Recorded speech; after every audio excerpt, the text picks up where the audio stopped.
Assalamualaikum warahmatullahi wabarakatuh. Alright, today, hope all of you are doing well. Today, we're gonna learn about verbs. Apa kabar semua? Saya harap baik-baik saja. Kali ini kita akan membahas tentang verbs di mata pelajaran bahasa Inggris. What we're gonna learn today is we're gonna learn about regular and irregular verbs and what is difference between it. Ya, hari ini kita akan belajar regular dan irregular verbs dan apa saja perbedaannya sehingga menjadikan kedua ini ya harus kita pelajari bersama-sama. So verbs ya bisa dikatakan sebagai kata kerja. In English, verbs is usually described for an action or a condition.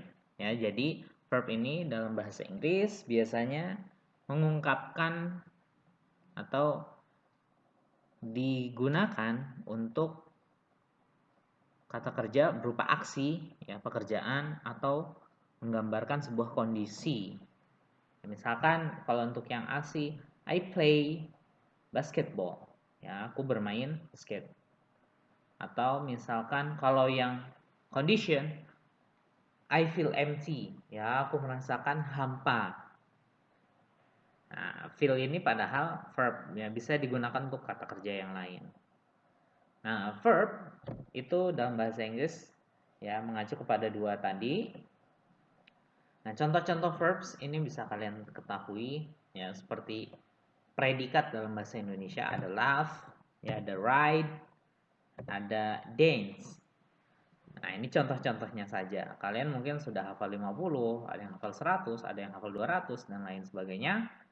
Nah, verbs ini juga memiliki bentuk-bentuk lain. Ya, ada 3 bentuk yang akan kita pelajari. Pertama, kita akan belajar tentang regular verbs. Ada call, play, talk, cry, enjoy, clean, achieve, dan study. Nah, ya beberapa contoh ini merupakan regular verbs. Maksudnya regular verbs adalah ketika dia diubah ke bentuk yang lain, ya verb 2 atau verb 3, maka bentuknya tidak akan terlalu berbeda dengan kata dasarnya atau verb satunya. Ya, mungkin nanti play tambahin ed dan lain sebagainya itu nanti akan kita pelajari di slide berikut. Nah, saya tidak akan berbicara terlebih dahulu tentang peraturannya. Ya, bagaimana mengubah verb 1 menjadi verb 2 dan verb 3 sesuai dengan kata dasarnya. Itu nanti akan saya cover di video selanjutnya. Ya, bisa kalian lihat, misalkan saya ambil nomor 5 atau 6 deh, admire. Ya, admire itu mengagumi. Nah, jadi ini bisa digunakan untuk sebuah aksi, ya, admire. Ketika kalian lihat verb 2 dan verb 3-nya, terlihat admire, admired, admired.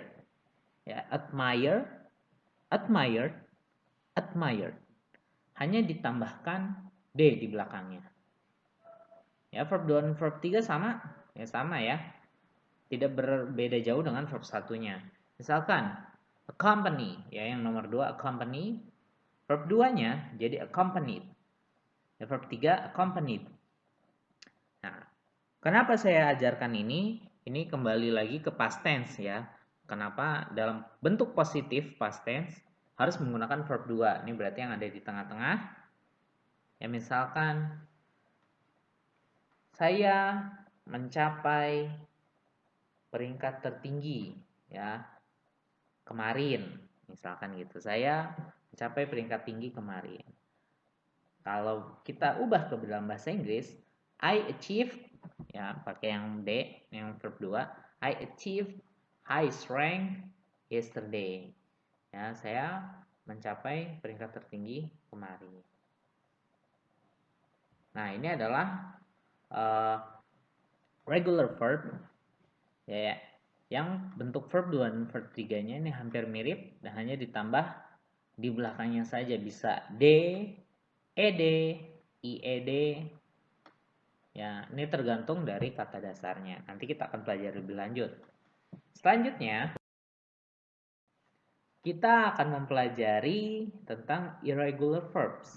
Nah, irregular verbs ini merupakan verbs yang memiliki bentuk verb 2 dan verb 3 yang jauh berbeda dengan verb satunya atau kata dasarnya. Ada go, ada do, ada draw, ada drink, ada dive, ada sleep, arise, dan terakhir eat. Nah, bentuk-bentuk ini tidak akan sama. Misalkan arise, arised, atau do, dot gitu ya. Sleep, sleeped. Nah, bukan gitu. Atau drink, drinked. Dive, dived gitu. Bukan go, god. Nah, itu udah artinya beda ya. Eat jadi eaten gitu. Enggak ya. Nah, irregular verb memiliki bentuk yang sangat berbeda. Mungkin ada yang mirip-mirip, tapi nanti akan mengubah cara pengucapannya ya. Kan kayak accompanied nggak terlalu beda dengan accompany. Ya, kalau go nanti kita akan pelajari di slide berikutnya. Nah, di sini ada beberapa ya. Saya ngambil 10 saja. Bisa kalian cari lagi di internet atau bisa cari di kamus. Ya, kalau kalian punya kamus yang bisa didapatkan di fotokopi, ini biasanya ada di tengah-tengah buku kamus tersebut. Ada regular dan irregular. Nah, irregular ini nggak akan bisa kalian tahu tanpa menghafalnya. Ya, karena mungkin agak berbeda. Ya, misalkan contoh saya ambil yang nomor 4, do. Do, verb 2-nya jadi did. Do, did. Kenapa nggak dot? Yaitu karena irregular verb. Ya, verb 3-nya beda lagi. Do jadi done. Ya, do, did, done. Artinya melakukan. Beda? Ya, tentu beda. Misalkan nomor 3, dive. Ya, menyelam. Verb 2-nya jadi dove. Ya. Nah, dove kan merpati. Ya. Nanti merpati ini tidak akan dijadikan sebagai kata keterangan atau objek. Ya, ini dove ini adalah kata kerja ya. Nah, ketiganya jadi dive. Loh kok nggak dive, dived gitu. Nah, ya karena irregular verb. Nah, selanjutnya yang paling berbeda misalkan yang nomor 7, drink ya. Drink, drank, drunk. Artinya minum. Ya, drink, drank, drunk. Bukan drink, drinket gitu ya. Enggak ya. Nomor 8, drive, drove, driven. Ya, mengendarai. Terakhir nomor 10 nih yang agak berbeda. Eat, ate, eaten. Eat, ate, eaten. Ya, artinya makan. Nah, ini kalau misalkan kalian ingin mempelajari irregular, biasanya ya dihafal. Nah, hafalnya gimana? Apakah harus di murojaah seperti baca Quran? Enggak ya. Kalian ketika sering berpraktek berbicara atau sebagainya, nah itu akan jauh lebih mudah ya ketimbang kalian hafalan ya, misal eat at eaten, eat at eaten, eat at eaten. Nah, itu akan lebih susah. Nah, thank you for your attention.